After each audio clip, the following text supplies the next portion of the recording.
சுமதி இங்க வா. என்னங்கம்மா? எங்க வாட்ச்மேனை காணோம்? தெரியலம்மா, காலையில இருந்து ஆளே காணோம். இந்தப்பா.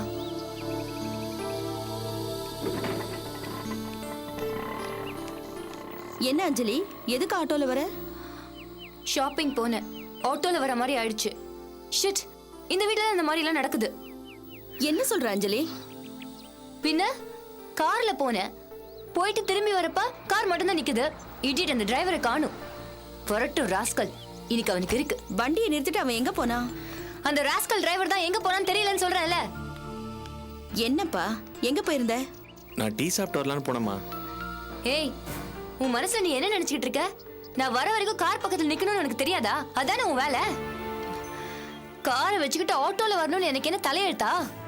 நான் ஆட்டோல வரதுன்னா உன்னை எதுக்குடா வேலைக்கு வச்சிருக்கோம் நாங்க? டீ சாப்பிட்டு வந்துடலான்னு போனேம்மா, என்ன மன்னிச்சிருங்கம்மா. நான் வரத்துக்குள்ள உனக்கு அப்படி என்ன அவசரம்? கொஞ்ச நேரம் துரைக்கு டீ குடிக்காம இருக்க முடியாதோ? அம்மா, நான் நின்னுக்கிட்டு தான் இருந்தேன். 1.5 மணி நேரம் ஆச்சு, நீங்க வரல. சரி, டைம் ஆகும் போல இருக்கு, அதுக்குள்ள டீ சாப்பிட்டு வந்துடலான்ட்டு போனேம்மா. இங்க பார், சமயத்துல ஷாப்பிங் முடிச்சிட்டு வரதுக்கு எனக்கு 10 மணி நேரம் ஆகும். அது வரைக்கும் நீ வெயிட் பண்ணும். அதான் உன்னோட வேலை. இப்ப என்ன பண்ண சொல்றீங்க? இங்க பார், காரணம் எல்லாம் சொல்லாத. நான் காருக்கு வரும்போது நீ நிக்கணும், அதான் முக்கியம். வாங்குற சம்பளத்துக்கு உன்னால அதை கூட பண்ண முடியாதா? கை நீட்டி சம்பளம் வாங்க தெரியுது, நேரத்துக்கு டீ குடிக்க தெரியுது. ஆனா ஒரு டிரைவர் கார் கிட்ட வெயிட் பண்ணணும்னு உனக்கு தெரியாதா? இத பாருமா, மனுஷன் டீ குடிக்கிறது ஏதோ கிரிமினல் குத்த மாதிரி பேசுற. போதும் நீயும் உன் வேலையும். இந்த உன் கார் சாவி. உன் வேலையும் வேணாம், உன்ன மாதிரி ஆளு எனக்கு தர்மம் பண்றதா நினைச்சு சம்பளமும் தர வேணாம். ஏய், என்னைய மரியாதை இல்லாம பேசுற? யாருமா மரியாதை இல்லாம பேசுற? நீங்க 5 மணி நேரம் ஷாப்பிங் போவீங்க, நான் 5 நிமிஷம் டீ குடிச்சது உனக்கு தப்பா போச்சா? ஏய் ஏமா, சும்மா கத்தாதமா. நீங்க வேலைக்கு திங்கிற மாதிரி தானே எங்களுக்கு இருக்கும். எனக்கு பசிச்சுது, அதான் டீ குடிக்க போனேன். வாட்ச்மேன், முதல்ல நாளை வெளியே அனுப்பியா? வாட்ச்மேனா? அவனதான் உங்க அண்ணன் அடிச்சு துரத்திட்டாரே. அவன் தப்பிச்சா பொழைச்சா போதுன்னு ஓடிட்டான். எங்க அண்ணன் மட்டும் இங்க இருந்தா உன்னை ஷூட் பண்ணிருப்பாரு. இந்த மிரட்டெல்லாம் வேற யார்கிட்டயாவது வச்சுக்க, என்கிட்ட வச்சுக்காத. போய் உங்க வீட்டுக்கு வேலைக்கு வந்தேன் பாரு, என்ன எதால அடிச்சுக்கிறதுனே தெரியல. வாடாப்பா வா. நீ எப்படா இந்த வீட்டுல பொழப்பு நடத்தின? நீ ஏன் வெளியே போனன்னு இப்பதான் எனக்கு புரியுது. இவங்க டார்ச்சர் தாங்க முடியல மனோரா. அண்ணன் என்னடானா துப்பாக்கியை தூக்குறான். இந்த பொண்ணு திட்டுறதுக்குனே தனியா படிச்சு வந்திருக்க போல இருக்கு. வம்பு பிடிச்ச கேசுங்க. போதும், நிறுத்துங்க. வேலையை விட்டாச்சுல, அத்தோட போயிடுங்க. பேசினா மரியாதை கேட்டுரும். அட பாவி, உனக்கு சேர்த்து தான் நான் பேசுறேன். இதை பாருங்க, பிடிக்கலன்னா வேலையை விட்டு போயிடணும். அதை விட்டு அவங்கள மரியாதை இல்லாம பேசுறது ரொம்ப தப்பு. எல்லாம் என் நேரம்டா.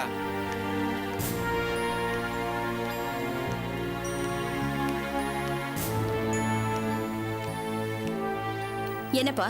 நான் என்னோட லைசன்ஸை வாங்கிட்டு போலான்னு வந்தேம்மா. ஏன்பா, நான் தான் அன்னைக்கு கோவத்துல ஏதோ திட்டிட்டேன், அதுக்காக வேலையை விட்டு போயிடுறதா? அது இல்லம்மா, பிடிக்கலன்னு தான் திட்டினீங்க. மனஸ்தாபத்தோட எப்படி வேலை செய்ய முடியும்? அதான். இப்ப போனானே, அவனுக்கு அட்வைஸ் பண்ற அளவுக்கு பொறுப்பா இருக்கல. அந்த பொறுப்பு மத்த டயத்துல இருக்கணும்ல. அன்னைக்கு கோவத்துல பேசிட்டேன், அடுத்த நாள் நீ வந்திருக்கலாமே. அது இல்லைங்கம்மா, நீங்க எது சொன்னாலும் அப்படியே எடுத்துக்கிறது தான் பழக்கம். என்ன வேலையை விட்டு போன்னு சொன்னீங்க, அதை நான் வேற அர்த்தத்திலே எடுத்துக்க முடியும். அதான் வேலையை விட்டு போயிட்டேன். சரி, இப்ப என்ன, என்ன கெஞ்ச சொல்றியா? ஐயோ, நான் அப்படி சொல்லலம்மா. அன்னைக்கு என் பேர்ல தப்பு இல்லைன்னு சொல்றேன். சரி, உன் மேல தப்பு இல்ல, ஒத்துக்கிறேன். நீ இங்க வேலை பார்க்கணும்னா இப்ப தாராளமா பார்க்கலாம். என்ன? சரிம்மா. அம்மா, வண்டி எடுக்கவா? எங்கேயாவது போகணுமா? இன்னைக்கு நேரமே சரியில்லை, வண்டியை தொடச்சு வை போதும். ம்.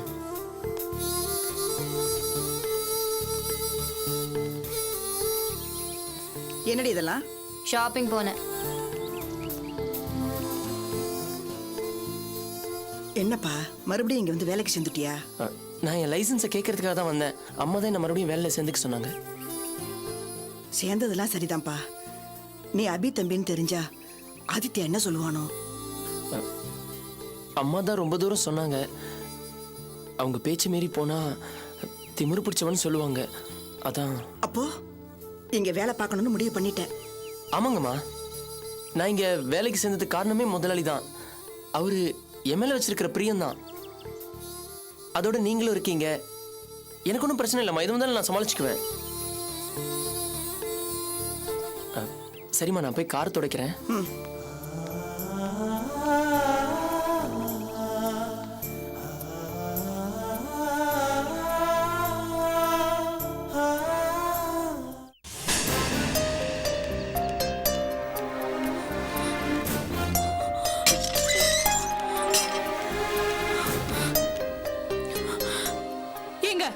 நீங்க உங்க மனசுல என்ன நினைச்சிட்டு இருக்கீங்க? வயசாச்சே தவிர கொஞ்சம் கூட அறிவே இல்லாம நடந்துக்கிறீங்க. என்ன அர்த்தம் இப்படி பேசுற? உங்களை யாரு எங்க அம்மா வீட்டுக்கு போக சொன்னது? அங்க எதுக்கு போனீங்க? அங்க போய் என்ன பேசுனீங்க? நான் இங்க போய் ஒன்னும் தப்பா சொல்லலையேம்மா. தப்பா சொல்லலையா? ஆமாம்மா, உனக்கும் அவனுக்கும் உள்ள பிரச்சனையை சொன்னேன், அவ்வளவுதான் கண்ணு. நீங்க எந்த உரிமையில அங்க போய் அந்த மாதிரி எல்லாம் பேசுனீங்க? உங்க பையன் பண்ண காரியத்துக்கு நீங்க தலை குனிஞ்சு நிக்கணும். அதை விட்டுட்டு அங்க போய் சட்டம் பேசிருக்கீங்க. யாரும்மா சட்டம் பேசுனது? அதெல்லாம் ஒண்ணு இல்லம்மா. உங்க பையன் பண்ண தப்பெல்லாம் மறந்துட்டு நான் ஏதோ பொண்டாட்டியா வாழலான்னு சொல்லிருக்கீங்க. ஆர்த்தி, கோவப்படாம புரிஞ்சுக்கம்மா. ஒரு அம்மாவோட நிலைமையில இருந்து என் ஆதங்கத்தை சொன்னேன், அவ்வளவுதான். என்ன பெரிய ஆதங்கம்? மண்ணாங்கட்டி. உங்களுக்கு அதெல்லாம் ரொம்ப தேவையா? வயசான மட்டும் பார்த்தாதுங்க, அறிவு வேணும். உங்க பையன் என்ன ஒழுங்கான முறையில என்ன கட்டிக்கிட்டாரு? எந்த தகுதியில நீங்க அங்க போய் அந்த மாதிரி எல்லாம் பேசிருக்கீங்க? இதெல்லாம் உங்களுக்கு தேவையா? ஆர்த்தி, இப்படி எல்லாம் பேசாதம்மா. நீங்க இப்படி எல்லாம் பேசிருக்கீங்களே. ஒரு மூணாந்தரமான ஃப்ராட பெத்து வச்சுட்டோமேங்கிற கூச்சம் கொஞ்சம் கூட இல்லாம எங்க வீட்டுக்கு போய் நான் என்னமோ பொண்டாட்டியா வாழ புண்ணாக்கா வாழ அது இதுன்னு புலம்பிருக்கீங்க. வெக்கமா இல்ல உங்களுக்கு? நிறுத்துமா. என்ன நீ பாட்டு பேசிட்டே போற? வார்த்தையை கொஞ்சம் கவனமா பேசு. டேய் கர்ணா, நீ கொஞ்சம் சும்மா இரு. நீ எதுவும் பேசாத. நீ சும்மா இருமா. இந்த பார், உனக்கும் உன் புருஷனுக்கும் 1008 பிரச்சனை இருக்கலாம். நீ அவனோட சண்டை போடு, செருப்பாரடி. நீ அவனை புருஷனை மதிச்சாலும் புழுவா மதிச்சாலும் அதை பத்தி எனக்கு கவலை இல்லை. அதை பத்தி நான் கேட்டதும் கிடையாது. அதே மாதிரி தான் என் பொண்டாட்டியும். அவ உங்ககிட்ட இது வரைக்கும் பல முறை வம்பு பண்ணியிருக்கா. நான் ஏதாவது கேட்டதுண்டா? ஏன்னா அவ தப்பா தான் சண்டை போடுவான்னு எனக்கு தெரியும். நீ அவளை அடிக்க ஒரு தடவை கை வாங்கியிருக்க, அதையும் நான் கண்டுக்கல. ஏன்னா அவ தப்பாண்ணா, அதான். ஆனா நீ எங்க அம்மா இந்த மாதிரி பேசக்கூடாது. எங்க அம்மா என்ன தப்பானாங்க? இவங்கள யாரு என் வீட்டுக்கு போய் பேச சொன்னது? நான் அங்க போய் தப்பா ஒண்ணும் பேசலம்மா. ஆர்த்தி, எங்க அம்மா பாவம். நீ ராஜேஷ் நல்லா வாணுங்கிற நல்ல எண்ணத்துல தான் அவங்க அங்கே போய் பேசியிருக்காங்க. இவங்க பையனை மாதிரி ஒரு ஃப்ராட கட்டிக்கிட்டு நான் எப்படி நல்லா வாழறது? நான் எப்படியோ போறேன், இவங்களுக்கு என்ன? இந்த பாருமா, இந்த வீட்டில் நீ இருக்கிற வரைக்கும் நீ எங்க வீட்டு பொண்ணு, இவங்களோட மருமக.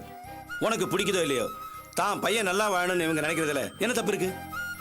இதை ஒரு பிரச்சனையை எடுத்துக்கிட்டு நீ தான் பெருசு பண்ற மாதிரி எனக்கு தெரியுது. ஓஹோ, இந்த வீட்லயே நீங்க தான் நல்லவர்னு நான் நினைச்சிட்டு இருந்தேன். ஆனா இப்பதான் தெரியுது நீங்களும் அவங்க கட்சி தான். இவ்வளவு நாள் பொறுமையா இருந்துட்டு இப்ப உங்க ஒரிஜினல் குணத்தை காட்டுறீங்கல்ல? எனக்கு அந்த மாதிரிலாம் எதுவும் கிடையாது. இல்ல, இத்தனை நாளும் நீங்க நல்லவர் மாதிரி நடிச்சிட்டு இருந்திருக்கீங்க. நாங்க எது சொன்னாலும் கேட்கிற மனநிலையில நீ இல்ல. இந்த பாராட்டி, என்ன பொறுத்த வரைக்கும் ஒரு விஷயம் முக்கியம். நீ எங்க அம்மாவை மரியாதை குறைவா பேசுறத என்னால தாங்கிக்க முடியாது.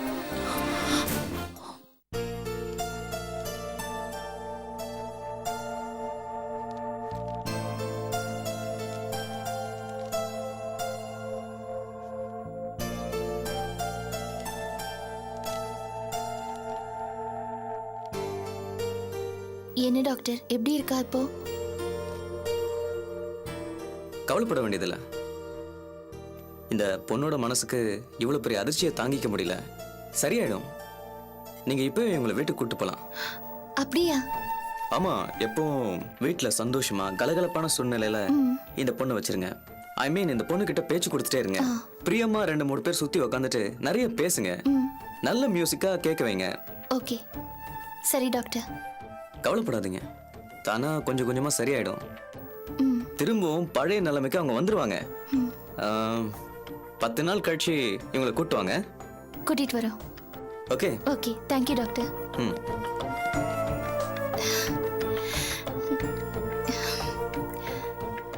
சரி சித்தி, அப்ப கிளம்பலாம் வாங்க. எங்க அபி? அதான் டாக்டர் சொல்லிட்டார்ல போலான்னு. வீட்டுக்கு தான். எந்த வீட்டுக்கு? சித்தி என்ன கேக்குறீங்க? நீங்க இருக்கிற வீட்டுக்கு தான். அபி, இனி எனக்கு வீடுனா அது உன்னோட வீடுதான். அது எப்பவுமே உங்க வீடு தான். நான் சொல்றது சித்தப்பா இருக்கிற வீடு. அபி, என்னால அங்க போக முடியாது. அந்த மனுஷன் இருக்கிற வீட்டுக்கு என்னால போக முடியாது. என்ன சித்தி இப்படி பேசுறீங்க? ஆமா அபி, என் பொண்ணு வாழ்க்கையை கெடுத்த அந்த படுபாய் மூஞ்சில நான் மறுபடியும் முழிக்கணுமா? என்னால இனிமே முடியாது. அந்த ஆள் ஒரு மனுஷனாவே என்னால மதிக்க முடியல. ஏன் சித்தி இப்படி பேசுறீங்க? எல்லாம் தெரிஞ்சுக்கிட்டா இப்படி சொல்றீங்க? நான் சொல்றதுல என்னமா தப்பு இருக்கு? சித்தி, நடந்த விஷயத்தினால சித்தப்பாவும் தான் உடைஞ்சு போயிருக்காரு. அதோட அவர் மனசுல தான் பண்ணது தப்புங்கிற ஒரு குற்ற உணர்ச்சியும் அதிகமா இருக்கு. நீங்களும் அவரை கைவிட்டுட்டா எப்படி? அவருக்கு வேற யார் சித்தி இருக்கா? இது பாருங்க, நீங்க அவர் கூட இருக்கிறதா நல்லது. அபி, நீ எங்களை உன் வீட்டுக்கு கூட்டிட்டு போலனா கூட பரவாயில்ல. ஆனா நாங்க அங்க போக மாட்டோம். அதை விட நானும் என் பொண்ணு கிணத்துல விழுந்து செத்து போயிடும். சித்தி, என்ன பேசுறீங்க நீங்க? வேற எப்படிமா பேசுறது? உன் வீடுதான் எங்களுக்கு ஆறுதல் நாங்க நினைச்சோம். ஆனா நீ இப்படி பேசுறியே. என்ன சித்தி நீங்க? என் பொண்ணுக்கு இந்த மாதிரி ஆயிப்போச்சு. அதுக்கு காரணமான அந்த ஆள் வீட்டுக்கு என்ன போக சொல்றியே? சித்தி, சரி சரி, இது பாருங்க, மறுபடியும் அழாதீங்க. சித்தி, சுமதி என் தங்கச்சி. என் வீட்டுக்கு நீங்க வர்றதுக்கு உங்களுக்கு யாரோட அனுமதியும் தேவையில்லை. ப்ளீஸ், இதை தயவு செஞ்சு நீங்க முதல்ல புரிஞ்சுக்குங்க. என்ன பார்த்து நீங்க இப்படி ஒரு வார்த்தை சொல்லிட்டீங்களே. இது பாருங்க சித்தி, நான் சித்தப்பாவை நினைச்சுதான் இப்படி எல்லாம் சொன்னேன். சரி வாங்க, நம்ம வீட்டுக்கே போலாம். உன் வீட்டுக்கு தானே? ஆமா சித்தி, நம்ம வீட்டுக்கு தான். நான் எந்த வீட்டுல இருக்கேனோ அங்கதான் என் தங்கச்சி சுமதியும் இருக்க போறா. நீங்களும் இருக்க போறீங்க.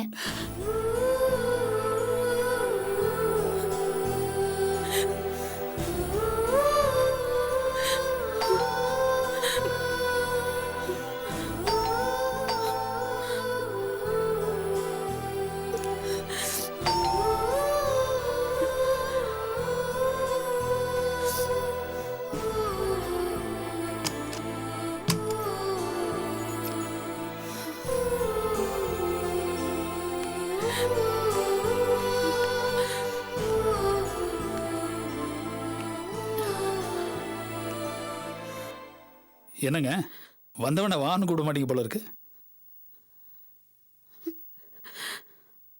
ஏங்க, இதான் ஃப்ரெண்ட்ஷிப் அடையாளமா? என்னது? இப்ப என்ன சொன்னீங்க? அப்புறம் நம்ம ஃப்ரெண்ட்ஷிப்புக்கு என்ன அர்த்தம்னு கேட்டேன். இதே கேள்வியை தான் நானும் எனக்குள்ளேயே கேட்டுக்கிட்டு இருக்கேன். எனக்கும் அபிக்குமான ஃப்ரெண்ட்ஷிப்க்கு என்ன அர்த்தங்கிற விரத்தியில எனக்குள்ளே இந்த கேள்வியை கேட்டுட்டு இருக்கேன். எவ்வளவோ நெருக்கமா பழகிறோம். நம்ம கூட பிறந்தவங்க கிட்ட, ஏன் பெத்தவங்க கிட்ட கூட இந்த அளவுக்கு நெருக்கமா பழக முடியாதுங்கிற அளவுக்கு பழகிறோம். இருந்தாலும் எங்கேயும் ஒரு சின்ன இடைவெளி இருக்கதான் செய்யும். இல்ல தோல்ஸ்? அப்படின்னு நீங்க ஏன் சட்டுன்னு ஒரு முடிவுக்கு வரீங்க உஷா? என்னால வேற எந்த முடிவுக்கும் வர முடியலையே. என்னதான் ஈருடல் ஒரு உயிருங்கிற மாதிரி பழகினாலும் ஒவ்வொருத்தரும் தனித்தனி ஆள் தானே. யார் மனசுல என்ன இருக்கு, அதுல நமக்கு எது தெரியுது, எது மறைஞ்சிருக்கு, எந்த நேரத்துல எந்த விஷயம் வார்த்தைகளா வெளியில வந்து நம்ம மனசை காயப்படுத்தும், இது எதுவுமே நம்மளால புரிஞ்சுக்க முடியாதுல்ல தோல்ஸ்? என்னால முடியல. உஷா, எதுக்கு இந்த அளவுக்கு சீரியஸா இப்ப நீங்க வருத்தப்பட்டு பேசிட்டு இருக்கீங்க? வருத்தப்படாம வேற என்ன பண்ண சொல்றீங்க? என்ன தோல்ஸ் நான்சென்ஸ் மாதிரி பேசுறீங்க? போச்சுரா. உஷா, நீங்க வருத்தப்படக்கூடாதுங்கிற ஒரு நல்ல எண்ணத்துல தான் நான் சொல்றேன். எப்படி வருத்தப்படாம இருக்க சொல்றீங்க? நானும் அபியும் எந்த அளவுக்கு க்ளோஸா பழகினோம்னு உங்களுக்கு தெரியாது? நல்லா தெரியும். அதனால தான் சொல்றேன், வாங்க ஆபீஸ் போலாம். ஆபீஸ்க்கா? அதான் எனக்கும் அந்த ஆபீஸ்க்கும் எந்த சம்பந்தமும் இல்லைன்னு அபிய சொல்லிட்டாளே, அப்புறம் நான் எதுக்கு அங்க வரணும்? என்ன உஷா பேசுறீங்க? எவ்வளவு கஷ்டப்பட்டு இந்த கம்பெனியை நம்ம ஆரம்பிச்சிருக்கோம். எல்லா சமயத்திலையும் கூட இருந்துட்டு இப்ப போய் இப்படி சொன்னா எப்படி? அப்போ அபி மட்டும் அப்படி சொல்லலாமா? என்ன பார்த்து சொன்னா தோல்ஸ், நீ விலகிடு உஷா, இனிமே இந்த ஆபீஸ் பக்கமே வராத, கெட் அவுட்னு சொன்னா தோல்ஸ், எனக்கு எப்படி இருந்திருக்கும்? என் வாழ்க்கையில எந்த ஒரு விஷயத்துக்கும் நான் இந்த அளவுக்கு காயப்பட்டதே இல்ல. தோல்ஸ், எந்த காரணத்தை கொண்டு நம்ம ஃப்ரெண்ட்ஷிப்பை விட்டு கொடுக்காத அப்படின்னு நான் அபி கிட்ட சொல்லல. அதுக்கு அபி ஒத்துக்கல. அதுக்கப்புறம் தானே ஆதி விஷயத்துக்கு நான் ஓகே சொன்னேன். அதுக்கப்புறம் என்ன பார்த்து இப்படி ஒரு வார்த்தை சொல்லலாமா? இது எந்த விதத்துல நியாயம் நான் கேக்குறேன். உஷா, உங்க வருத்தம் எனக்கு புரியுது. நீங்களும் அபியும் ஒருத்தருக்கு ஒருத்தர் நல்லா புரிஞ்சுக்கிட்ட ஃப்ரெண்ட்ஸ்னு எனக்கு நல்லா தெரியும். உங்களை பார்த்து இப்படி ஒரு வார்த்தையை சொன்னா நீங்க வேதனைப்படுவீங்கன்னு அபிக்கு தெரியாதா? தெரிஞ்சும் அவங்க ஏன் அப்படி சொன்னாங்கன்னு உங்களால புரிஞ்சுக்க முடியலையா? உங்களை மாதிரி நல்ல ஃப்ரெண்ட்ஸுக்கு நடுவில் இந்த மாதிரி சின்ன விஷயம்லாம் ரொம்ப ஈஸியா சால்வ் ஆயிடும் உஷா. ஒரு சிரிப்புல சரியாயிடும். ப்ளீஸ் கிளம்புங்க, என் கூட ஆஃபீஸ் வாங்க. இல்ல தோல்ஸ், நீங்க சொல்றது எல்லாம் சரிதான். ஆனா என்ன பார்த்து அப்படி ஒரு வார்த்தையை அபி எப்படி சொல்லலாம்? உஷா, என்ன நீங்க இப்போ ஒரு குழந்தை மேல அன்பா இருக்கிற அம்மா குழந்தையோட நன்மைக்காக சில நேரம் கடுமையா நடந்துக்கிறது இல்லையா? அபி உங்க எதிர்காலத்து மேல அக்கறையோட இருக்காங்க. தன்னோட நட்பு உங்க எதிர்காலத்தை பாதிச்சிடக்கூடாதுங்கிற ஒரு நல்ல எண்ணத்துல இப்படி நடந்துக்கிறாங்க. இது உங்களுக்கே தெரியும். அப்போ எனக்கு ஆதி, என்னோட கல்யாண வாழ்க்கை இது மட்டும்தான் முக்கியம். அபியோட நட்பு எனக்கு முக்கியம் இல்ல, அப்படிதானே நினைச்சிட்டு இருக்காவ? தெரியும் இந்த மாதிரி பிரச்சனை எங்களுக்குள்ள வரும்னு தெரிஞ்சுதான் நான் அன்னைக்கு ஆதி விஷயத்துக்கு வேண்டான்னு மறுத்தேன். உஷா, நீங்க சொல்றதெல்லாம் சரிதான். ஆனா சில காலகட்டங்கள்ல சில பிரியாரிட்டிஸ் மாறும். நாம சில விஷயங்களுக்கு கொடுக்குற முக்கியத்துவம் அதிகமாகும், சில நேரங்கள்ல குறையும். அது வேணா மத்தவங்களுக்கு இருக்கலாம் தோல்ஸ், ஆனா ஏன் விஷயத்துல அப்படி கிடையாது. என்னோட வாழ்க்கையில என்னைக்குமே அபியோட நட்புக்கு தான் ஃபர்ஸ்ட் பிரையாரிட்டி. வேற எதுவுமே எனக்கு முக்கியமா இருந்தது கிடையாது. Very good. அப்ப எங்கூட ஆபீஸ் வாங்க. என்ன மடக்கிட்டதா நினைப்பா? தோல்ஸ் ப்ளீஸ், நான் ரொம்ப மனசு உடைஞ்சு போயிருக்கேன். நான் எவ்வளவு அழுதுருக்கேன்னு எனக்கு மட்டும்தான் தோல்ஸ் தெரியும். என் வாழ்க்கையில எந்த விஷயத்துக்கும் நான் இந்த அளவுக்கு வருத்தப்பட்டதோ அழுததோ கிடையாது. புரிஞ்சுக்கோங்க, நான் வரமாட்டேன். இதோ பாருங்க உஷா, உங்ககிட்ட அபி கடுமையா பேசிட்டு அவங்க அடைஞ்ச வேதனை என்னன்னு உங்களுக்கு தெரியுமா உஷா? தெரிய வேணாம். ஏன்னா ஒரு நிஜமான ஃப்ரெண்டுக்கு அதை நல்லாவே யூகிக்க முடியும். உஷா, அபி என்கிட்ட பலமுறை ஒரு விஷயத்த சொல்லியிருக்காங்க. உங்க வாழ்க்கையில நீங்க நிறைய தனிமையை அனுபவிச்சிருக்கீங்க. அப்பா அம்மாவோட அன்பும் நெருக்கமும் உங்களுக்கு முழுமையா கிடைக்கலன்னு. என்னதான் ஃப்ரெண்ட்ஸுகளோட உஷா சந்தோஷமா இருந்தாலும் ஆனா அவ அடி மனசுல நிறைய வேதனை இருக்குன்னு அபி அடிக்கடி ஃபீல் பண்ணுவாங்க. உறவுகள் இல்லாம தனிமையில வாழ்ற உங்களுக்கு எதிர்காலமாவது உறவுகள் நிறைஞ்சு சந்தோஷமா இருக்கணுங்கிறது அபியோட விருப்பம்.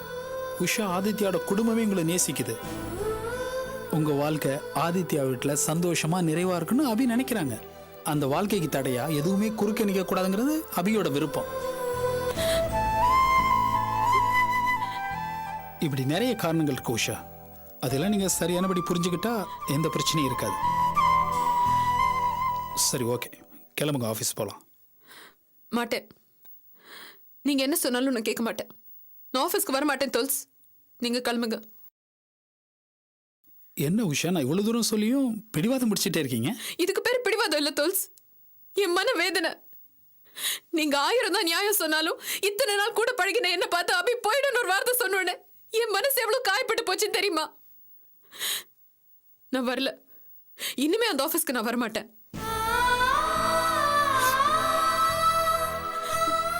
நீங்க கிளம்புங்க. சரி.